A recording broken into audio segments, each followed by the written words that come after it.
Ven, sígueme. 2025. Para el hogar y la iglesia. Capítulo 38. Doctrina y Convenios. Secciones 102 al 105. Lección asignada del 15 al 21 de septiembre de 2025. Titulado Tras mucha tribulación, viene la bendición.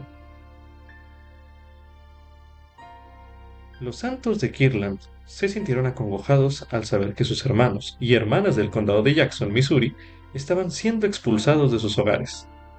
Por tanto, debe haber sido alentador para ellos cuando el Señor declaró que la redención de Sión vendría por poder. Con esa promesa en el corazón, más de 200 hombres y unas 25 mujeres y niños se alistaron en lo que llamaron el Campamento de Israel, que más tarde se conoció como el Campo de Sión. La misión de este era marchar a Missouri y redimir a Sión. Para los miembros del campamento, redimir a Sión significaba restablecer a los santos a sus tierras. Pero justo antes de que llegaran al condado de Jackson, el Señor le dijo a José Smith que disolviera el campo de Sión. Algunos de los miembros del campamento se sintieron confusos y molestos. Parecía que la expedición había fracasado y que las promesas del Señor no se habían cumplido.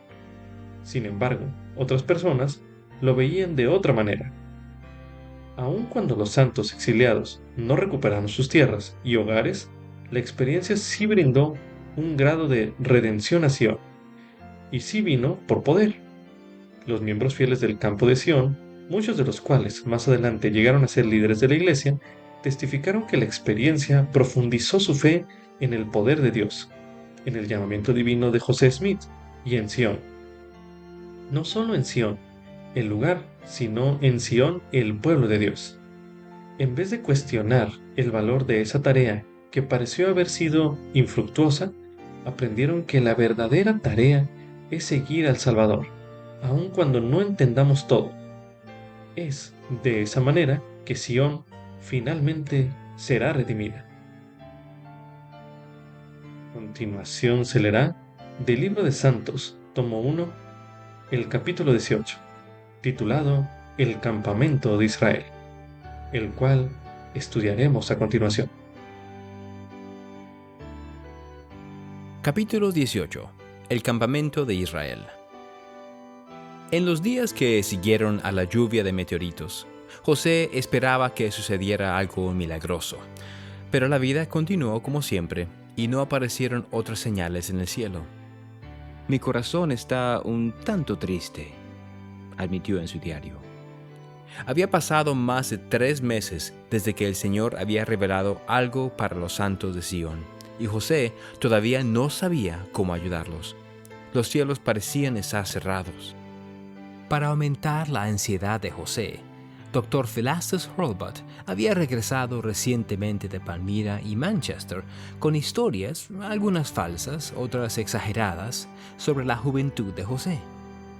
A medida que las historias se difundían por Kirtland, Hurlbut también juró que se lavaría las manos con la sangre de José. Pronto, el profeta comenzaría a estar acompañado de guardaespaldas. El 25 de noviembre de 1833, poco más de una semana después de la lluvia de meteoritos, Orson Hyde llegó a Kirtland e informó sobre la expulsión de los santos del condado de Jackson. Las noticias eran terribles. José no entendía por qué Dios había permitido que los santos sufrieran y perdieran la tierra prometida. Tampoco podía prever el futuro de Sión. Oró en busca de guía, pero el Señor simplemente le dijo que se quedaran tranquilos y confiaran en Él. José le escribió a Edward Partridge de inmediato. «Sé que Sión será redimida en el debido tiempo del Señor», le testificó. «Pero ¿cuántos serán los días de su purificación, tribulación y aflicción? El Señor lo ha mantenido oculto de mis ojos». Con poco más que ofrecer, José trató de consolar a sus amigos de Missouri, a pesar de los 1,300 kilómetros que los separaban. «Al saber lo que han padecido, nuestros corazones se llenan de compasión», escribió. «Ruego que Dios conceda que, a pesar de sus grandes aflicciones y sufrimientos, no haya nada que nos separe del amor de Cristo». José continuó orando y en diciembre finalmente recibió una revelación para los santos de Sión. El Señor declaró que habían sido afligidos por sus pecados, pero tuvo compasión de ellos y prometió que no serían abandonados. Es preciso que sean disciplinados y probados, así como Abraham. Le explicó a José, porque todos los que no quieren soportar la disciplina, antes me niegan, no pueden ser santificados. Como lo había hecho antes, el Señor instruyó a los santos que compraran tierras en Sión y que buscaran medios legales y pacíficos para recuperar lo que habían perdido. Sión no será quitada de su lugar, declaró. Los que permanezcan y sean de corazón puro volverán a sus heredades. Si bien la revelación instaba a efectuar negociaciones pacíficas con la gente de Independence, el Señor también indicó que Sión podía reclamarse por poder. Relató una parábola acerca de una viña que les había sido quitada a unos sirvientes perezosos y que había sido destruida por un enemigo.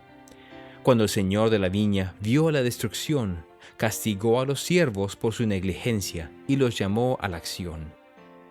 «Ve y junta al resto de mis siervos y toma toda la fuerza de mi casa», ordenó, «e id luego a la tierra de mi viña y redimid mi viña». El Señor no dio la interpretación de la parábola, pero les dijo a los santos que indicaba su voluntad en cuanto a la redención de Sión. 2 meses después, Parley Pratt y Lyman White llegaron a Kirtland con más noticias de Missouri. Personas amables del otro lado del río del condado de Jackson les habían dado comida y ropa a los santos a cambio de trabajo, pero estos aún estaban dispersos y desanimados. Deseaban saber cuándo y cómo se rescataría a Sión de sus enemigos. Después de escuchar el informe, José se levantó de su silla y anunció que iría a Sión. Durante 6 meses, les había ofrecido palabras de aliento y esperanza a los santos de allí, mientras lidiaba con otros problemas en Kirtland. Ahora quería hacer algo por ellos y quiso saber quiénes se unirían a él. En abril de 1834, en una reunión de una pequeña rama de la iglesia en Nueva York, Wilford Woodruff, de 27 años, escuchó a Parley Pratt relatar la última revelación del Señor a José Smith, que llamaba a los santos a reunir 500 hombres para marchar con el profeta hasta Missouri. «La redención de Sión tiene que venir por poder», declaraba el Señor. «Ningún hombre tema dar su vida por mi causa». Parley invitó a los hombres jóvenes y de mediana edad de la rama a ir a Sión. Se esperaba que fuera todo hombre que estuviera disponible. Al final de la reunión, Wilford se presentó a Parley. Él y su hermano mayor, Asman, se habían unido a la iglesia 3 meses antes y ambos eran maestros en el sacerdocio arónico. Wilford dijo que estaba dispuesto a ir a Sión, pero tenía que pagar facturas y cobrar cuentas antes de poder irse. Parley le dijo que era su deber poner sus finanzas en orden y unirse a la marcha. Más tarde, Wilford habló con Asman acerca de ir a Sión. Aunque el Señor había pedido a todos los hombres físicamente aptos de la iglesia que se unieran a la marcha, Asman decidió quedarse, reacio a dejar su hogar, su familia y su granja. Pero Wilford no estaba casado y estaba ansioso por ir a Sión con el profeta. Wilford llegó a Kirtland unas semanas más tarde y conoció a Brigham Young y Heber Kimball, quienes se habían mudado recientemente a Ohio con sus familias. Heber trabajaba como alfarero, y él y su esposa Vilate tenían 2 hijos. Brigham era carpintero y tenía 2 hijas pequeñas. Recientemente se había casado con una conversa llamada Mary Ann Angel, luego de fallecer su primera esposa Miriam. Ambos hombres estaban dispuestos a unirse a la marcha, a pesar de los sacrificios que sus familias tendrían que hacer. Los primos de Mary Ann, Joseph y Chandler Holbrook, también se unirían a la marcha, junto con sus esposas Nancy y Eunice, y sus pequeños hijos. Nancy y Eunice planeaban ayudar a las otras pocas mujeres del campamento, que cocinarían, lavarían ropa y cuidarían de los enfermos y heridos en el camino a Missouri. Las mujeres que se quedaban en casa encontraron otras formas de apoyar la marcha. Poco antes de partir hacia Sión, José dijo: «Quiero algo de dinero para ayudar a poner a Sión en condiciones, y sé que lo tendré». Al día siguiente, recibió $150 de una hermana, Vos, de Boston.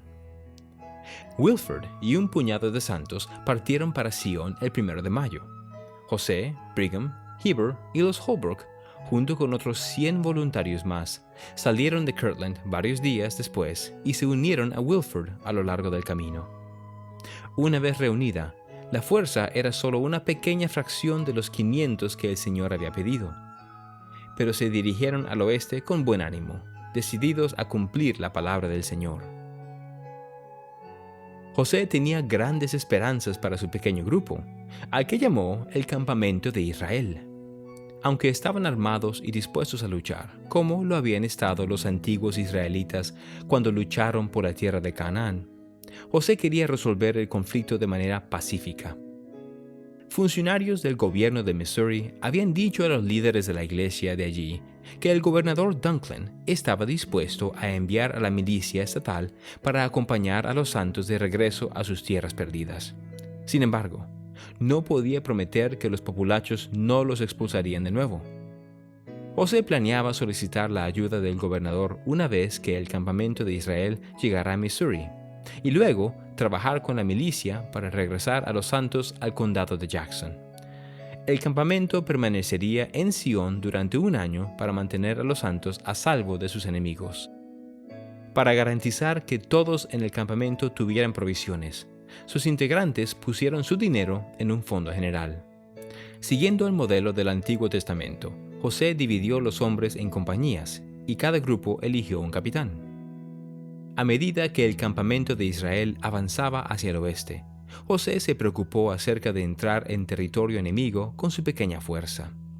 Su hermano Hiram y Lyman White habían reclutado hombres adicionales entre las ramas de la iglesia del noreste de Kirtland, pero aún no se habían unido al campamento de Israel, y José no sabía dónde estaban.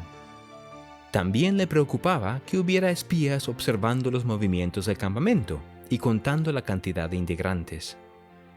El 4 de junio, después de un mes de marcha, el campamento llegó al río Mississippi. José estaba cansado y dolorido por el viaje, pero se sentía preparado para enfrentar los desafíos que les esperaban. Se enteró de que ya habían llegado a Missouri informes y rumores de los movimientos del campamento, y cientos de pobladores se estaban preparando para la lucha. Se preguntaba si los santos eran suficientemente fuertes como para enfrentarlos. «El campamento está en buenas condiciones, tanto como podría esperarse», le escribió a Emma mientras estaba sentado a la orilla del río. «Pero nuestros números y nuestros medios son demasiado pocos». El día siguiente fue caluroso y húmedo, en tanto que el campamento de Israel esperaba para cruzar el río hasta Missouri. El Mississippi tenía casi 2 kilómetros de ancho y el campamento tenía un solo bote para transportarlos al otro lado. Mientras esperaban, algunos integrantes del campamento cazaban y pescaban, mientras que otros luchaban contra el aburrimiento y buscaban sombra para escapar del sol del verano. El campamento pasó 2 tediosos días cruzando el río. Al final del segundo día, estaban cansados e irritables.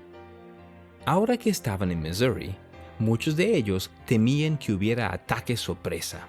Esa noche, el perro guardián de José sobresaltó a todos cuando comenzó a ladrarle a la última compañía en llegar al campamento.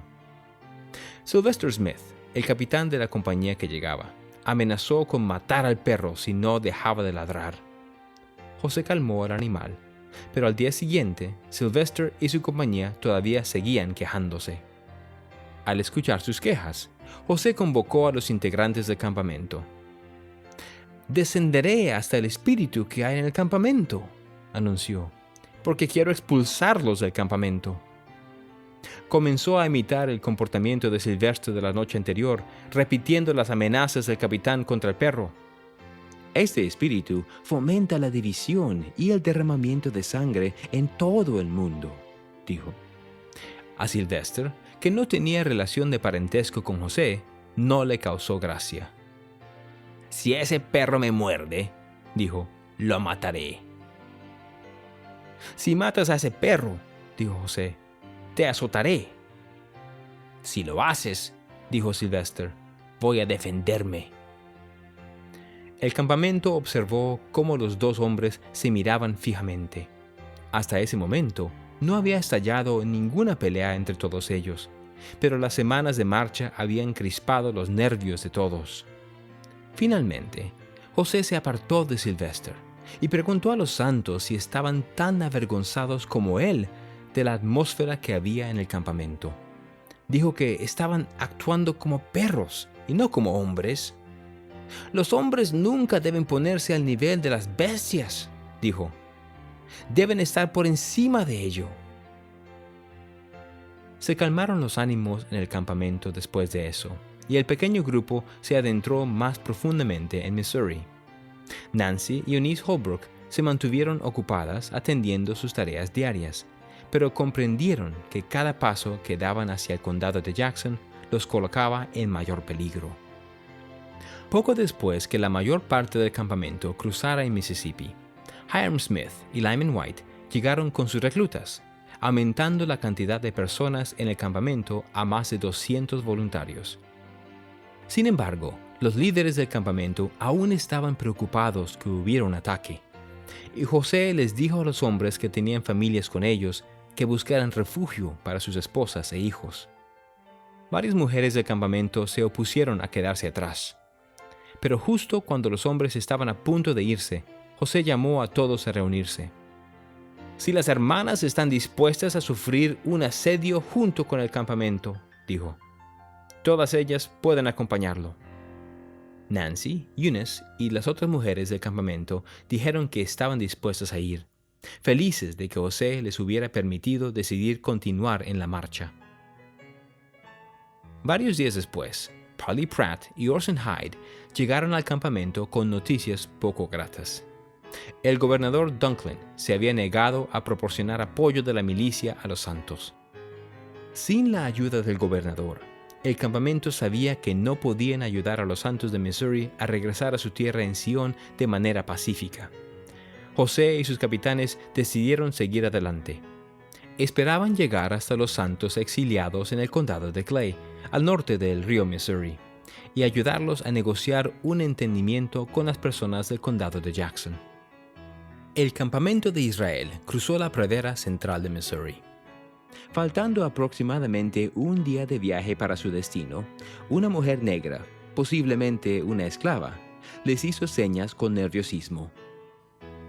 «Hay una compañía de hombres aquí que están planeando matarlos esta mañana cuando pasen», les dijo. El campamento siguió avanzando con cautela. Afectados por las frecuentes averías en los carromatos, se vieron obligados a detenerse por la noche en una colina desde la que se avistaba una bifurcación del río Fishing, a 16 kilómetros aún de los santos exiliados. Mientras levantaban sus tiendas, oyeron el estrépito de los cascos de caballos de 5 jinetes que llegaban al campamento. Los extraños blandían armas y anunciaron con prepotencia que más de 300 hombres estaban en camino para liquidar a los santos. La conmoción se propagó por todo el campamento de Israel. Sabiéndose en inferioridad numérica, José colocó guardias alrededor del área, seguro de que habría un ataque inminente. Un hombre le rogó que fueran ellos quienes atacaran al populacho de primero. «No», dijo José, «quédense quietos y vean la salvación de Dios». El cielo se cubrió de nubes oscuras y tormentosas. 20 minutos más tarde, una torrencial lluvia azotó al campamento y forzó a los hombres a salir en desbandada de sus tiendas para encontrar un mejor refugio. Las riberas del río Fishing se anegaron al aumentar súbitamente el caudal del río, cuyas aguas corrían con fuerza río abajo. El viento azotaba el campamento, derribando árboles y arrastrando las tiendas. Rayos refulgentes surcaban el cielo. Wilford Woodruff y otras personas del campamento encontraron una pequeña iglesia cerca, donde se resguardaron mientras el granizo golpeaba el techo. Unos momentos más tarde, irrumpió José en la iglesia y se sacudió el agua de su sombrero y su ropa. «Muchachos, hay un significado en todo esto», exclamó. «Dios está en esta tormenta». Sin poder dormir, los santos se acostaron en los bancos y cantaron himnos durante toda la noche. Por la mañana encontraron sus tiendas de campaña y sus enseres empapados y esparcidos por todo el campamento, pero no había daños irreparables y no se había producido ningún ataque. Los ríos permanecieron crecidos, aislando al campamento de sus enemigos en la orilla opuesta. En los días subsiguientes, el campamento de Israel entró en contacto con los santos del condado de Clay, mientras que José se reunió con funcionarios de los condados vecinos para explicar el propósito de la marcha y abogar por los santos de Sión. «Estamos ansiosos por resolver las dificultades que existen entre nosotros», les dijo José. «Queremos vivir en paz con todos los hombres, y todo lo que requerimos es la igualdad de derechos». Los funcionarios acordaron ayudar a aplacar la ira de sus conciudadanos, pero advirtieron al campamento que no ingresara al condado de Jackson. Si los santos trataban de marchar hacia Independence, podía estallar una batalla sangrienta. Al día siguiente, el 22 de junio, en un consejo con líderes de la iglesia, José recibió una revelación para el campamento de Israel. El Señor aceptaba los sacrificios de sus integrantes, pero reorientó sus esfuerzos para obtener poder divino. «No se puede edificar Sión», declaró, «sino de acuerdo con los principios de la ley del reino celestial». El Señor dijo a los santos que debían esperar para redimir a Sión hasta que se hubieran preparado por medio del aprendizaje y la experiencia para hacer la voluntad de Dios. «Y esto no puede llevarse a cabo», explicó, «sino hasta que mis líderes sean investidos con poder de lo alto». Esa investidura se recibiría en la casa del Señor, el templo de Kirtland. Sin embargo, el Señor estaba complacido con quienes habían marchado en el campamento de Israel. «He oído sus oraciones y aceptaré su ofrenda», dijo, «y me es menester traerlos hasta este punto para poner a prueba su fe». Después de escuchar la revelación, algunos integrantes del campamento lo aceptaron como la palabra de Dios. Otros protestaron, sintiendo que se les negaba la oportunidad de hacer más por los santos de Missouri. Unos pocos estaban enojados y avergonzados de tener que volver a casa sin luchar. El campamento se disolvió poco después, y lo poco que quedaba de su fondo común se repartió entre sus integrantes. Algunas personas del campamento planearon quedarse en Missouri para trabajar y ayudar a los santos a comenzar de nuevo, mientras que Brigham, Heber y otros más se prepararon para regresar a sus familias, terminar el templo y prepararse para recibir la investidura de poder.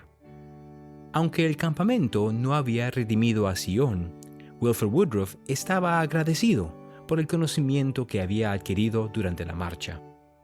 Había viajado cerca de 1,600 kilómetros con el profeta y lo había visto revelar la palabra de Dios. La experiencia lo dejó deseando predicar el Evangelio. Wilford aún no sabía si en el futuro él habría de predicar, pero decidió quedarse en Missouri y hacer lo que el Señor requiriera de él.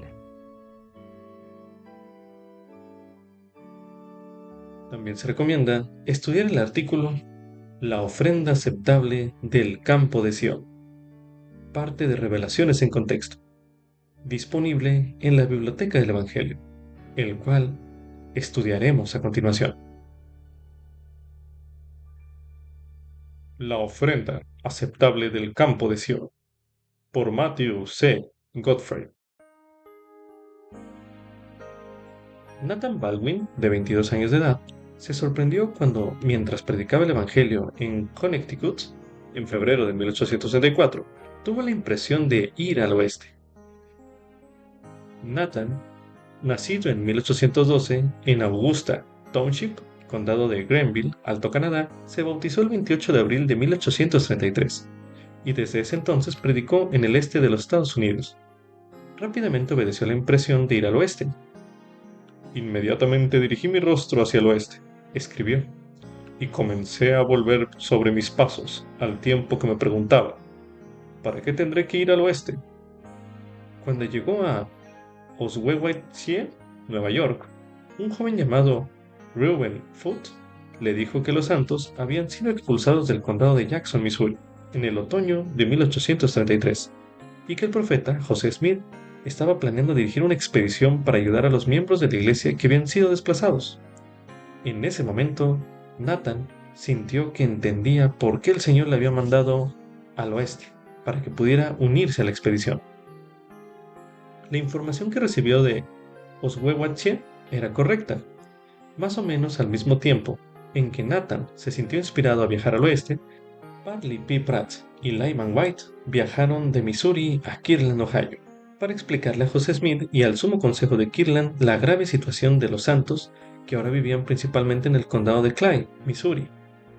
Pratt y White se preguntaban cómo y cuándo sería redimida Sion, lo cual significaba cómo y cuándo recuperarían los santos sus tierras en el condado de Jackson.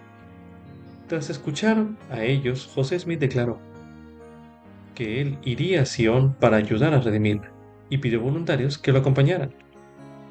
Ese mismo día, José recibió una revelación actualmente conocida como la sección 103 de Doctrina y Convenios, que le mandaba reclutar hasta 500 de los de la fuerza de la casa del Señor, miembros de la iglesia, jóvenes y de edad madura, que fueron a Sion, en donde recuperarían la viña del Señor. Unos cuantos meses antes, en diciembre de 1833, el Señor había indicado este intento de redimir a Sion en la revelación que en la actualidad se encuentra en la sección 101 de Doctrina y Convenios. La revelación contenía una parábola de un noble cuya viña había sido invadida por sus enemigos, y el cual mandó a su siervo que congregara un ejército para recuperar sus tierras. En la revelación de febrero de 1864, el Señor señaló a José Smith como el siervo de la parábola y lo llamó a dirigir una expedición a Sion. Nathan Baldwin respondió a la convocatoria de voluntarios y llegó a Kirtland el 3 de mayo de 1834, solo 2 días antes de que José partiera con un contingente de hombres hacia Missouri. Bajo el liderazgo de Lyman White y Hiram Smith, casi otras 20 personas salieron del territorio de Michigan el 5 de mayo. Con los reclutas que se reunieron a lo largo del camino, la expedición, conocida en la época como el Campo de Israel y posteriormente como el Campo de Sion, llegó finalmente a contar con unos 205 hombres y aproximadamente 25 mujeres y niños. Sidney Rigdon y Oliver Cowdery explicaron las metas de la expedición en una carta que enviaron a los santos de todos los Estados Unidos, en la que suplicaban ayuda. La carta explicaba que el grupo avanzaría hacia el condado de Clay, Missouri, en donde los líderes de la iglesia pedirían al gobernador de Missouri, Daniel Dunklin, que convocara a la milicia del estado, algo que José Smith y los demás creían que él estaba dispuesto a hacer. La milicia escoltaría a los santos de regreso a las tierras en el condado de Jackson, y luego serían relevados de su asignación. Los miembros del campo de Sion se quedarían allí y servirían como fuerza de protección para asegurarse de que los miembros de la iglesia no volvieran a ser expulsados. No obstante, ninguno sabía cuál sería la reacción de las personas que estaban en Missouri cuando el campo llegara al estado. Nathan Baldwin estaba convencido de que tendría que luchar como miembro del campamento, y esto le preocupaba como persona pacífica que era. No había nada que fuera más repugnante para mi sensibilidad que desplegar las armas de muerte, recordó Baldwin. Pero de todas maneras obtuve un rifle, equipo y munición, y traté de adiestrarme en su uso. Los participantes pagaron ellos mismos la mayor parte de los gastos del campo. Los miembros de la iglesia aportaron $300 estadounidenses a la expedición, pero no era suficiente. Poco después de partir de Kirtland, los integrantes del campo donaron su dinero y crearon un fondo general para los gastos. Algunos miembros no tenían nada que contribuir. Otros, como John Tanner, aportaron hasta $170. Nathan Baldwin sintió que era un honor para él donar $14. Además, el campo estaba organizado en compañías de 12 hombres, cada una, y cada hombre tenía una responsabilidad determinada dentro de la compañía. A Nathan se le dio asignación de proveer agua. Durante el siguiente mes y medio, Nathan y el resto del campo de Sion avanzaron hacia Missouri a través de Ohio, Indiana e Illinois. El paso era ligero y la expedición recorría unas hasta 40 millas, más de 74 kilómetros al día. Como los carromatos estaban prácticamente llenos de equipaje, teníamos que viajar a pie, recordó Nata posteriormente. Esto hizo que nuestros pies estuvieran adoloridos, nos salieron ampollas e incluso que los dedos de nuestros pies estuvieran tan descarnados que la sangre nos empapara los calcetines. Así de claro. Aunque algunos en el campamento, como Sylvester Smith, se quejaban todo el tiempo, indignados por la comida que tenían que comer y la falta de agua, Nathan, junto con la mayor parte de los del campo, avanzaba estoicamente sin quejarse, aun cuando lo único que tenían para beber era el rocío que recogían pasado rápido un plato por el pasto. A principios de junio de 1864, el campo atravesó el río Mississippi hacia Missouri. El 7 de junio llegaron a Salt River, en donde había una rama de la iglesia. El 8 de junio, el grupo del territorio de Michigan se unió al contingente de Kirtland, y el 12 de junio, después de reorganizarse, el campo continuó su viaje hacia el condado de Clay. El 17 de junio, recordó Nathan, el grupo acampó sobre una pequeña colina en una bifurcación del río Fishing, cerca de un centro de reuniones bautista construido con troncos tallados. Mientras preparaban el campamento para la noche, varios hombres armados se acercaron y les dijeron que verían el infierno antes de que llegara la mañana.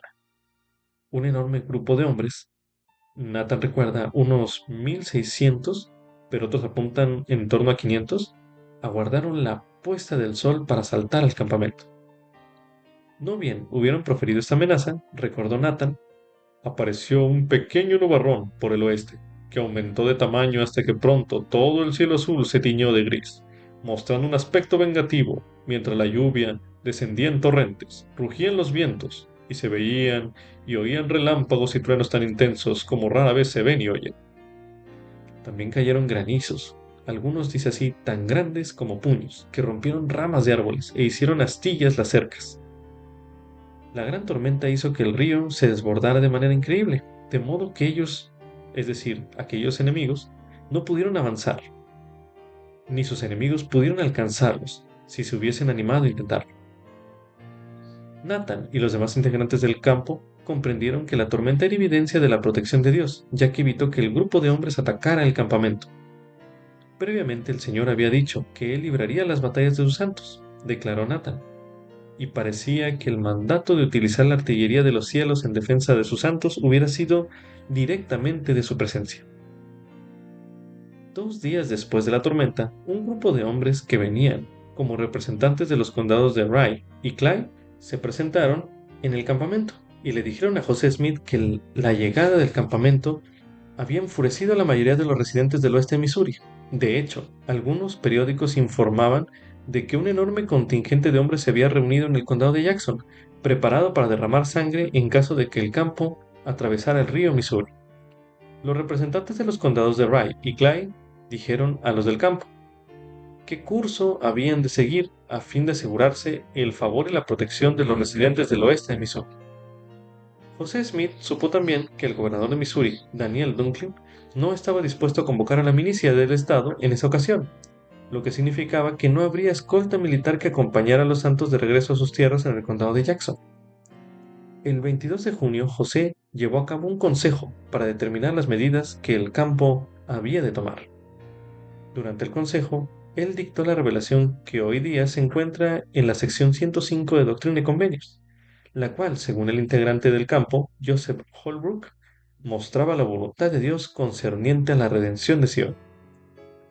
La revelación informaba a los integrantes del campo que ya no se requería de ellos que redimieran a Sion en esa ocasión, haciendo hincapié en que Dios libraría las batallas de Sion y que los élderes de la iglesia debían ser investidos con poder antes de que pudiera verificarse la redención de Sion. La revelación también aseguraba a los participantes que el Señor aceptaba su ofrenda de tiempo y dinero a la causa de Sion. Para Nathan Baldwin, esta revelación fue más grata para él que cualquier cosa que hubiera escuchado antes, con la sola excepción del Evangelio. Otros integrantes del campo no compartieron su punto de vista. Nathan recordó que algunos apostataron de la fe porque se sentían decepcionados por el hecho de que no se les hubiera permitido luchar. Al ya no tener que redimir Sion, el campo comenzó a disolverse y se apresuró el relevo de su asignación cuando ocurrió un brote de cólera a finales de junio. 30 miembros del campo murieron, así como 2 miembros de la iglesia que vivían en Missouri. Algunos de los mejores hombres del campo murieron por causa de la epidemia, recordó Nathan. Nathan y el resto de participantes que no cayeron enfermos se movilizaron para cuidar de aquellos que sí lo estaban. El 1 de julio de 1864, Nathan recibió su relevo oficial del campamento, así como la parte del dinero que había consagrado y no se había gastado. Se le debían $1.16, pero solo recibió $1 porque no tenía cambio exacto. Durante las semanas que siguieron viajó de regreso a Kirtland, solo con ese dólar para su sustento. Aunque experimentó privaciones y dificultades durante el viaje, el tiempo que Nathan Baldwin pasó en el campo de Sion estableció un fundamento para el resto de su vida. Pronto tuvo el privilegio de participar en la escuela de los Elders en Kirtland con José Smith y otros alumnos. También estuvo entre aquellos integrantes del campo que fueron llamados a servir en el primer quórum de los 70. Siempre recordaría lo que el Señor declaró en la sección 105 de Doctrina y Convenios acerca de los participantes en el campo. Al decir, he oído sus oraciones y aceptaré su ofrenda. Fin del artículo. Como subtítulo, ¿cuál es el objetivo de los consejos de membresía? Esto es correspondiente a Doctrina y Convenios, la sección 102, los versículos del 12 al 23, los cuales se leerán a continuación. Al ser organizado formalmente un sumo consejo de la Iglesia de Cristo, conforme al modelo anterior, será el deber de los 12 consejeros echar suertes por números, para ver cuál de los 12 hablará primero, comenzando por el número 1 y así sucesivamente hasta el 12. Cuando se reúna este consejo para examinar algún caso, los 12 consejeros determinarán si es difícil o no. Si no lo es, solo 2 de los consejeros hablarán al respecto, conforme a la forma ya mencionada. Mas si se considera difícil, serán nombrados 4, y si es más difícil, 6. Pero en ningún caso se nombrarán más de 6 para que hablen. El acusado tiene derecho, en todos los casos, a la mitad del consejo para prevenir insulto o injusticia. Y examinada la evidencia, los consejeros designados para hablar presentarán el caso en su aspecto verdadero ante el consejo, y todo hombre debe hablar con equidad y justicia. Los consejeros que saquen números pares, esto es, 2, 4, 6, 8, 10 y 12, son los que han de defender al acusado y prevenir insulto e injusticia. En todos los casos, el acusador y el acusado tendrán el privilegio de hablar por sí mismos ante el consejo, después de haberse escuchado la evidencia y después de que los consejeros nombrados para discutir el caso hayan terminado de hablar. Escuchada la evidencia y habiendo hablado los consejeros, el acusador y el acusado, el presidente dará el fallo conforme al entendimiento que tenga del caso, y pedirá a los 12 consejeros que lo ratifiquen por medio de su voto. Mas si después de oír imparcialmente la evidencia y alegatos, los consejeros restantes que no hayan hablado, o cualquiera de ellos, descubren algún error en el fallo del presidente, pueden manifestarlo, y se oirá de nuevo la causa. Y si después de repasarse cuidadosamente se aduce más luz tocante al asunto, se modificará el fallo correspondientemente. Mas en caso de no aparecer ninguna luz adicional, se hará definitivo el fallo original y la mayoría del consejo tendrá la autoridad para determinarlo. En caso de dificultad respecto a doctrina o principio, si lo escrito no fuera suficiente para aclarar el caso en la mente del consejo, el presidente podrá consultar y recibir la voluntad del Señor por revelación.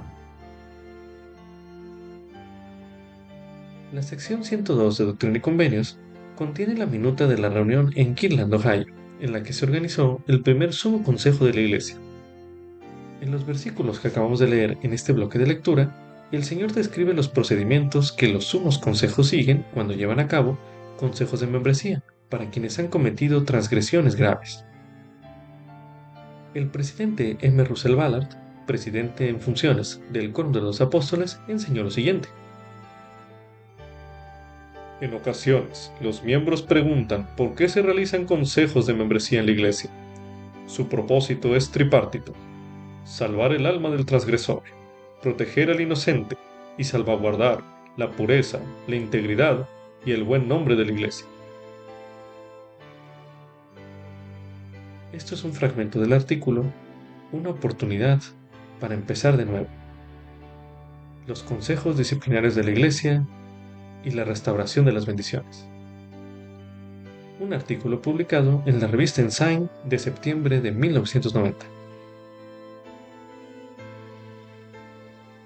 También se recomienda estudiar el tema Consejos de membresía,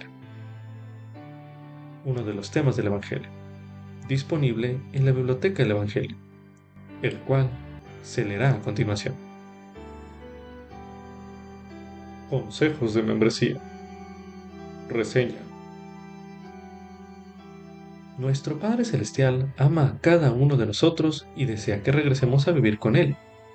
Debido a que todos pecamos, Él nos ha dado el don del arrepentimiento, que es la clave de la felicidad y la paz interior. Al escoger arrepentirnos, escogemos crecer espiritualmente y recibir gozo. En la mayoría de los casos, el arrepentimiento tiene lugar entre una persona, un Dios amoroso y aquellos que hayan sido afectados por los pecados de las personas. Sin embargo, si un miembro de la Iglesia comete un pecado grave, es posible que el obispo o el presidente de estaca tenga que ayudarlo a arrepentirse. Como parte de su arrepentimiento por un pecado grave, el miembro puede perder algunos privilegios como miembro de la Iglesia por un tiempo. Las decisiones sobre la condición del miembro y los privilegios de la condición del miembro a veces se toman en un consejo de membresía. Los propósitos de los consejos de membresía de la Iglesia son ayudar a proteger a los demás, ayudar a las personas a acceder al poder redentor de Jesucristo mediante el arrepentimiento y proteger la integridad de la Iglesia. En un consejo de membresía, el obispo o el presidente de estaca determina mediante el consejo y un espíritu de amor e inspiración del Señor si la persona conserva su plena condición de miembro o si se le debe restringir o retirar la condición de miembro de la Iglesia. No se restringe ni se retira la condición de miembro de la persona con la intención de castigarla. Más bien, esas acciones se realizan para ayudar a la persona a arrepentirse y experimentar un cambio de corazón. También le conceden tiempo a fin de que se prepare espiritualmente para renovar y guardar sus convenios de nuevo. A medida que una persona se arrepiente, puede ser fortalecida y encontrar apoyo asistiendo a los servicios y actividades de la Iglesia. Cuando una persona se arrepiente sinceramente, se le puede restituir todos los privilegios de membresía de la Iglesia. Para obtener más información sobre los consejos de membresía de la Iglesia, se recomienda ver en el Manual General Servir en la Iglesia de Jesucristo de los Santos de los Últimos Días, el capítulo 32, disponible en churchofjesuschrist.org. Anote sus impresiones a continuación.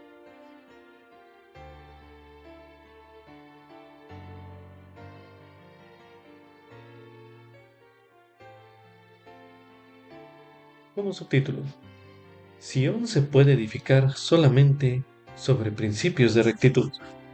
Esto es correspondiente a Doctrina y Convenios en la sección 103, los versículos del 1 al 12, así como también el versículo 36, y en la sección 105, los versículos del 1 al 19. ¿Por qué perdieron los santos su tierra prometida en Missouri? Puede que haya habido muchas razones. Al menos una de ellas, dijo el Señor, fueron las transgresiones de mi pueblo. De no haber sido por ello, Sion habría sido redimida. Mientras se leen los versículos que se leerán en este bloque de lectura, posiblemente usted note algunas cosas que impidieron el establecimiento de Sion en Missouri. y otras que pudieron haber ayudado. A continuación se leerá en Doctrina y Convenios, en la sección 103, los versículos del 1 al 12, así como también el versículo 36, los cuales dicen lo siguiente. De cierto os digo, mis amigos, he aquí, os daré una revelación y mandamiento, para que sepáis cómo obrar en el desempeño de vuestros deberes concernientes a la salvación y redención de vuestros hermanos que han sido esparcidos en la tierra de Sión, expulsados y heridos por la mano de mis enemigos, sobre quienes derramaré mi ira sin medida en mi propio tiempo, porque los he tolerado hasta ahora para que llegue al colmo la medida de sus iniquidades y se llene su copa, y para que aquellos que llevan mi nombre sean disciplinados una corta temporada con una grave y penosa disciplina, porque no escucharon del todo los preceptos y mandamientos que les di. Pero de cierto os digo que he promulgado un decreto que han de realizar los de mi pueblo, si desde esta misma hora escuchan el consejo que yo, el Señor su Dios, les daré. He aquí, empezarán a prevalecer en contra de mis enemigos desde esta misma hora, porque yo lo he decretado, y esforzándose por observar todas las palabras que yo, el Señor su Dios, les declare, jamás cesarán de prevalecer, hasta que los reinos del mundo sean sometidos debajo de mis pies, y sea dada la tierra a los santos para poseerla para siempre jamás. Pero si no guardan mis mandamientos, ni procuran observar todas mis palabras, los reinos del mundo prevalecerán en contra de ellos, porque fueron puestos para ser una luz al mundo y ser los salvadores de los hombres, y por cuanto no son salvadores de hombres, son como la sal que ha perdido su sabor, y entonces no sirve sino para ser echada fuera y hollada por los hombres. Mas de cierto os digo, he decretado que vuestros hermanos, que han sido esparcidos, vuelvan a las tierras de su herencia y edifiquen los lugares asolados de Sión. Porque tras mucha tribulación, como os he dicho en un mandamiento anterior, viene la bendición. Toda victoria y toda gloria os es realizada mediante vuestra diligencia, fidelidad y oraciones de fe. A continuación se leerá Doctrina y Convenios, en la sección 105, los versículos del 1 al 19, que dicen lo siguiente. De cierto os digo a vosotros que os habéis congregado para saber mi voluntad en cuanto a la redención de mi pueblo afligido. He aquí, os digo que si no fuera por las transgresiones de mi pueblo, en lo que a la Iglesia respecta y no a individuos, bien habrían sido redimidos ya. Pero he aquí, no han aprendido a ser obedientes en las cosas que requerí de sus manos, sino que están llenos de toda clase de iniquidad, y no dan de sus bienes a los pobres ni a los afligidos entre ellos, como corresponde a los santos, ni están unidos conforme a la unión que requiere la ley del reino celestial, y no se puede edificar a Sión sino de acuerdo con los principios de la ley del reino celestial. De otra manera, no la puedo recibir para mí mismo. Y es necesario que mi pueblo sea disciplinado hasta que aprenda la obediencia, si es menester, por las cosas que padece. No hablo de aquellos que son designados para guiar a mi pueblo, los cuales son los primeros élderes de mi iglesia, porque no todos ellos están bajo esta condenación, sino hablo de mis iglesias fuera de aquí. Hay muchos que dirán, ¿dónde está su Dios? ¿He aquí los librará en la hora de dificultad? De lo contrario, no subiremos a Sión y retendremos nuestro dinero.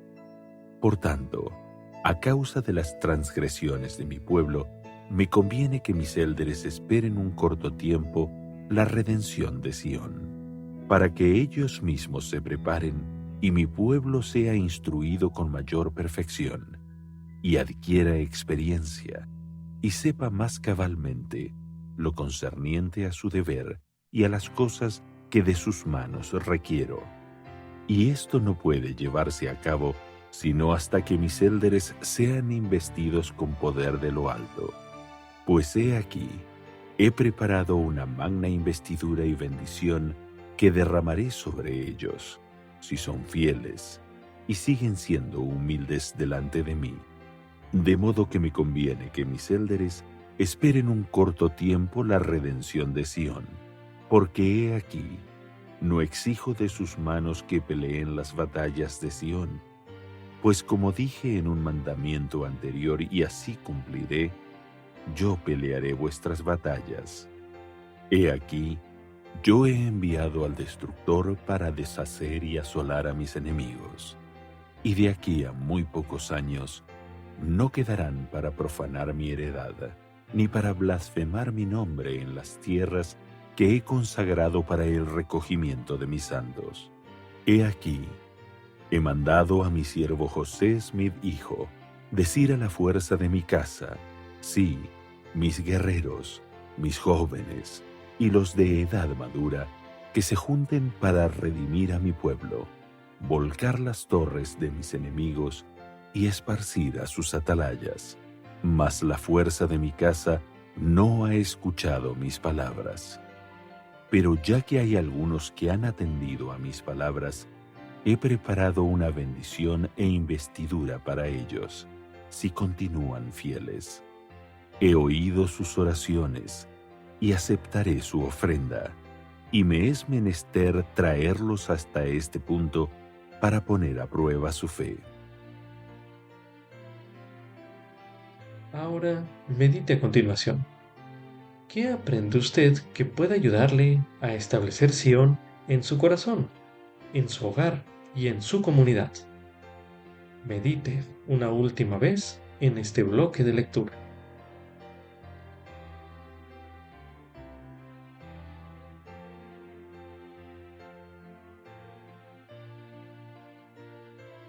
Como subtítulo, las bendiciones llegan después de las pruebas de fe.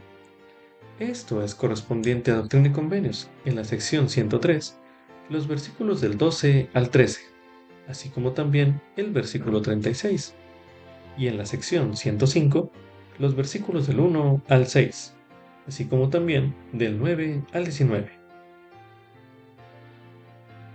De muchas maneras, participar en el campo de Sión fue una prueba de fe. El viaje fue largo, hacía calor, y la comida y el agua a veces escaseaban. Además, después de todo lo que soportaron, el campo de Sión no tuvo éxito en devolver a los santos a sus tierras. Imagina que usted tiene la oportunidad de escribir una carta a un miembro del campo de Sión, cuya fe en el Señor se vio desafiada por esa experiencia. ¿Qué diría usted para animar a esa persona? Medite brevemente.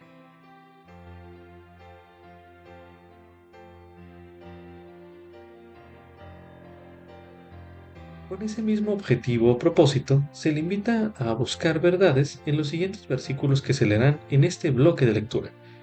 Verdades que puedan ser útiles para poder expresar a esa persona palabras de ánimo. Para hacer este ejercicio, a continuación se leerá en Doctrina y Convenios, en la sección 103, los versículos del 12 al 13, así como también el versículo 36, los cuales dicen lo siguiente. Porque tras mucha tribulación, como os he dicho en un mandamiento anterior, viene la bendición. He aquí, esta es la bendición que he prometido después de vuestras tribulaciones y las de vuestros hermanos. Vuestra redención y la redención de vuestros hermanos, sí, su restauración en la tierra de Sión para establecerse y nunca más ser derribados. Toda victoria y toda gloria os es realizada mediante vuestra diligencia, fidelidad y oraciones de fe. Ahora leeremos en Doctrina y Convenios, en la sección 105, los versículos del 1 al 6 y del 9 al 19 para continuar con esta reflexión, los cuales dicen lo siguiente. De cierto os digo a vosotros que os habéis congregado para saber mi voluntad en cuanto a la redención de mi pueblo afligido. He aquí, os digo que si no fuera por las transgresiones de mi pueblo, en lo que a la Iglesia respecta y no a individuos, bien habrían sido redimidos ya.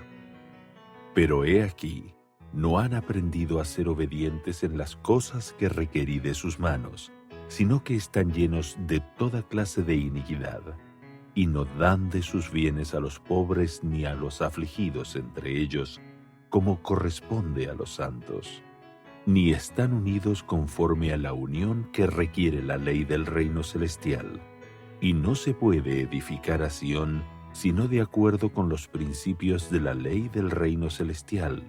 De otra manera, no la puedo recibir para mí mismo. Y es necesario que mi pueblo sea disciplinado hasta que aprenda la obediencia, si es menester, por las cosas que padece.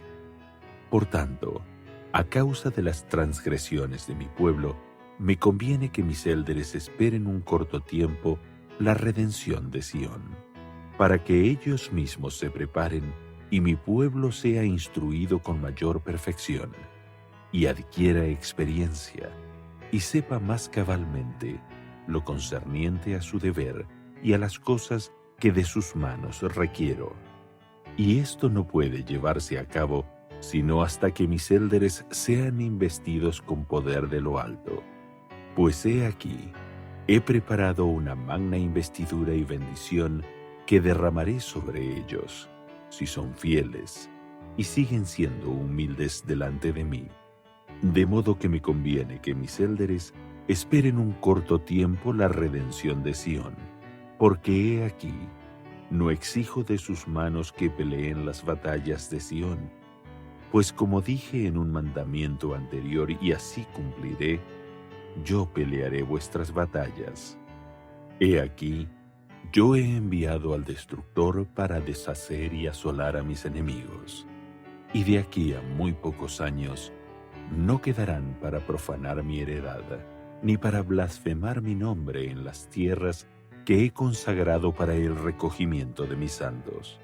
He aquí, he mandado a mi siervo José Smith hijo, decir a la fuerza de mi casa, sí, mis guerreros, mis jóvenes y los de edad madura, que se junten para redimir a mi pueblo, volcar las torres de mis enemigos y esparcir a sus atalayas. Mas la fuerza de mi casa no ha escuchado mis palabras. Pero ya que hay algunos que han atendido a mis palabras, he preparado una bendición e investidura para ellos, si continúan fieles. He oído sus oraciones, y aceptaré su ofrenda, y me es menester traerlos hasta este punto para poner a prueba su fe. Ahora medite. ¿Qué verdades encontró en estos versículos que se leyeron en este bloque de lectura que podrían serle útiles para poder animar a esa persona cuya fe en el Señor se vio afectada por esa mala experiencia? Medite brevemente.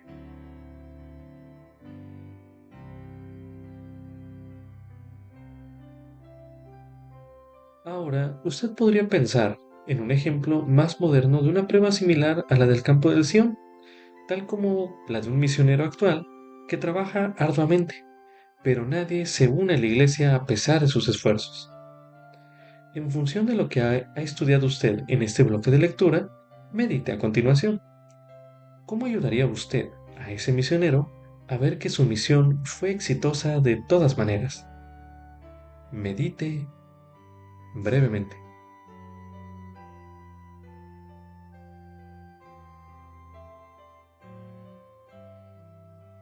A continuación se releerá en Doctrina y Convenios, en la sección 103, el versículo 12, para dar énfasis a la siguiente pregunta, el cual dice lo siguiente.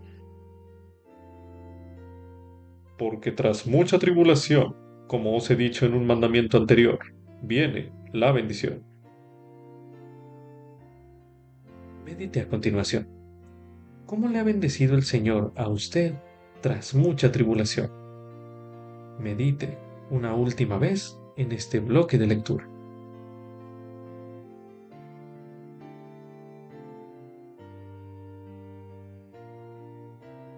Ahora leeremos en 1 Nefi, en el capítulo 11, los versículos del 16 al 17, que dicen lo siguiente. Y me dijo, ¿comprendes la condescendencia de Dios?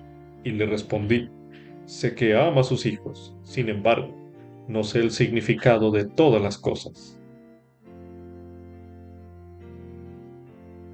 Ahora leeremos en el libro de Alma, en el capítulo 7, los versículos del 11 al 12, que dicen lo siguiente.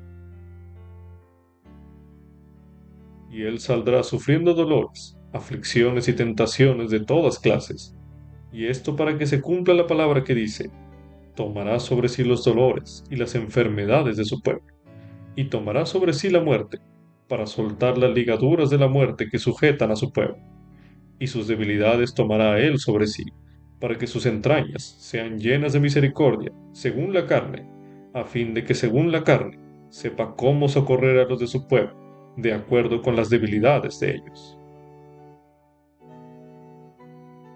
Ahora leeremos en Doctrina y Convenios, en la sección 6, los versículos del 33 al 36, que dicen lo siguiente.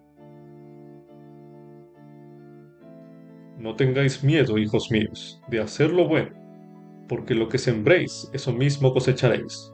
Por tanto, si sembráis lo bueno, también cosecharéis lo bueno para vuestra recompensa. Así que no temáis, rebañito, haced lo bueno, aunque se combinen en contra de vosotros la tierra y el infierno. Pues si estáis edificados sobre mi roca, no pueden prevalecer. He aquí, no os condeno. Id, y no pequéis más. Cumplid con solemnidad la obra que os he mandado. Mirad hacia mí en todo pensamiento, no dudéis, no temáis. Ahora leeremos en Doctrina y Convenios, en la sección 84, el versículo 88, donde se menciona. Y quienes os reciban, allí estaré yo también, porque iré delante de vuestra faz, estaré a vuestra diestra y a vuestra siniestra, y mi espíritu estará en vuestro corazón, y mis ángeles alrededor de vosotros para sosteneros. Ahora leeremos en Doctrina y Convenios, en la sección 101, los versículos del 35 al 36, que dicen lo siguiente.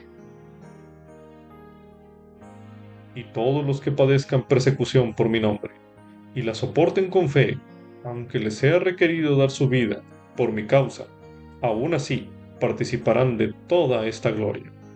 Por tanto, no temáis, ni aun a la muerte, porque en este mundo vuestro gozo no es completo, pero en mí vuestro gozo es cumplido. También se recomienda estudiar el artículo ¿Quién sigue al Señor? Las lecciones del campo de Sion, por el elder David Abednar, del Quórum de los Doce Apóstoles. Artículo publicado en la Liaona de julio de 2017, el cual estudiaremos a continuación. ¿Quién sigue al Señor? Las lecciones del campo de Sion, por el elder David A. Bednar, del Quórum de los 12 Apóstoles. La expedición del campo de Sion que dirigió el profeta José Smith en 1834 es un extraordinario ejemplo de cómo decidir tomar partido por el Señor. Repasar la historia del campo de Sion puede ayudarnos a aprender lecciones valiosas y eternas de aquel significativo episodio de la historia de la Iglesia que se aplican a nuestra vida y a las circunstancias actuales. ¿Qué fue el campo de Sion? El profeta José Smith recibió una revelación en 1831 que designaba a Independence, condado de Jackson, Missouri, Estados Unidos, como el sitio de Sion, el lugar central de recogimiento para los santos de los últimos días y la ubicación de la Nueva Jerusalén que se menciona tanto en la Biblia como en el Libro de Mormón.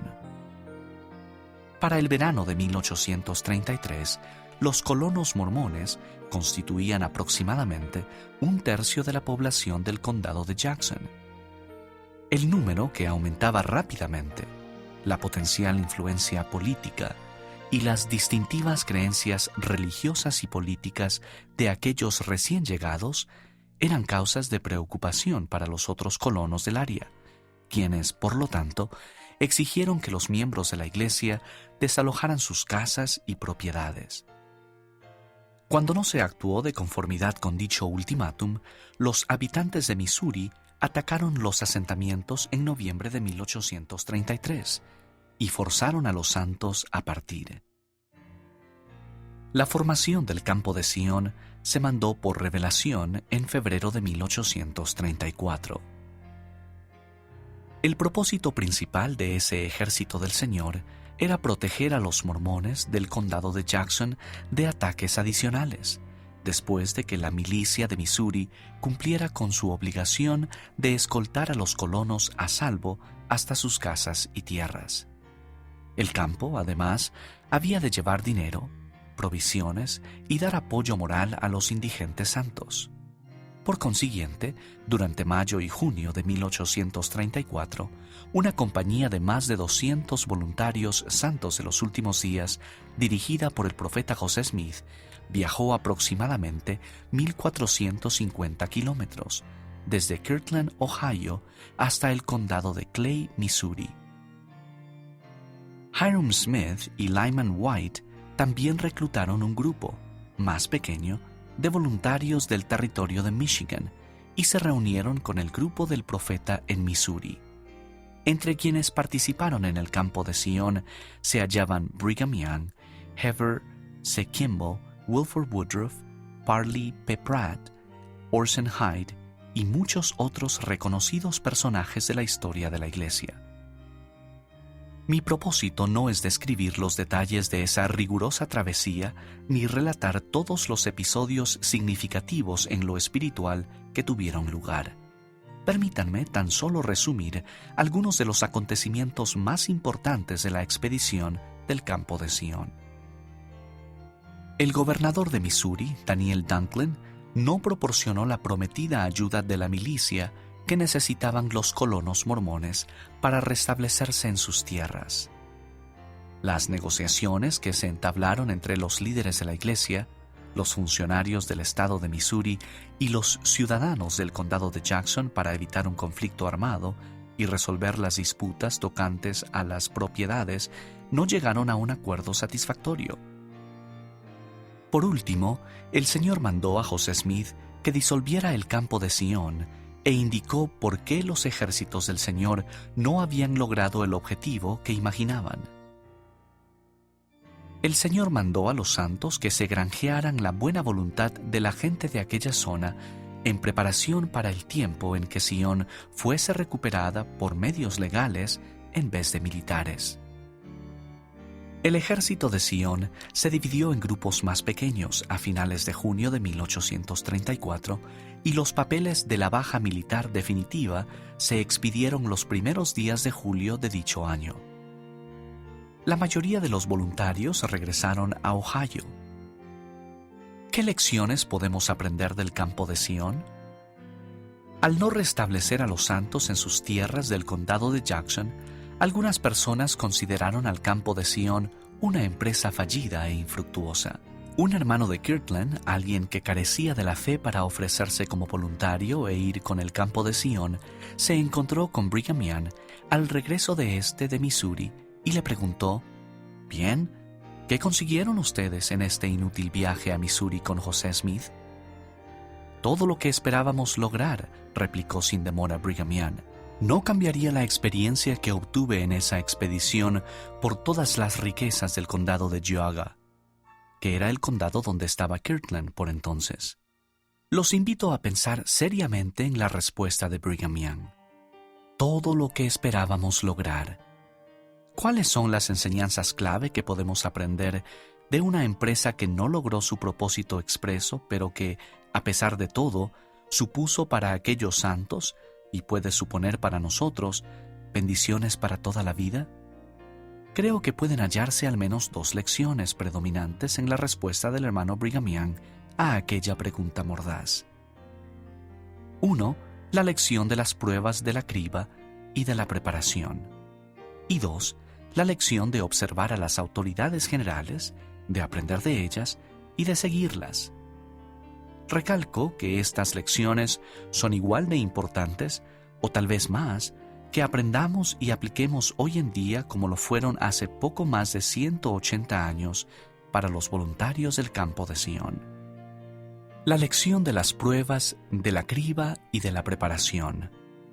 Los resueltos santos que marcharon con el ejército del Señor fueron puestos a prueba, tal como el Señor declaró: «He oído sus oraciones y aceptaré su ofrenda, y me es menester traerlos hasta este punto para poner a prueba su fe». En su sentido más literal, los retos físicos y espirituales del campo de Sion constituyeron la criba para separar el trigo de la cizaña, la separación de las ovejas de los cabritos, la separación de las personas espiritualmente fuertes de las débiles. Así, cada hombre y mujer que se alistó en el ejército del Señor afrontó y respondió la penetrante pregunta de ¿quién sigue al Señor? Mientras Wilford Woodruff resolvía sus asuntos de negocios y se preparaba para unirse al campo de Sion, sus amigos y vecinos le advirtieron que no emprendiera un viaje tan peligroso. Le aconsejaron: «No vaya, si lo hace perderá la vida». Él contestó: «Iría aunque supiera que una bala me atravesaría el corazón al dar el primer paso dentro del estado de Missouri». Wilford Woodruff sabía que no debía temer las malas consecuencias en tanto que fuera fiel y obediente. Él claramente estaba del lado del Señor. En verdad, el momento de tomar la decisión para aquellos fieles hombres y mujeres fue en el verano de 1834. No obstante, la decisión de marchar con el profeta José a Missouri no fue necesariamente una respuesta inmediata, ni que se dio una sola vez, ni que abarcaba todo a la pregunta: ¿quién sigue al Señor? El momento de tomar la decisión para aquellos santos se presentaría frecuente y repetidamente mediante la fatiga física y mental, mediante ampollas sangrantes en los pies, mediante alimentos insuficientes y agua impura, mediante una multitud de desilusiones, mediante disensiones y rebeliones dentro del campo y mediante amenazas externas de enemigos feroces. El momento de tomar la decisión llegó con las experiencias y las privaciones de cada hora, de cada día y de cada semana. Fue la magnífica combinación de las muchas decisiones y acciones, aparentemente pequeñas, en la vida de esos dedicados santos, lo que dio una respuesta concluyente a la pregunta: ¿quién sigue al Señor? ¿De qué modo las pruebas y la criba que tuvieron lugar en la vida de los participantes del campo de Sion actuaron como preparación? Es interesante notar que 8 de los hermanos llamados al quórum de los 12 apóstoles en 1835, así como todos los 70 llamados al mismo tiempo, eran veteranos del campo de Sion.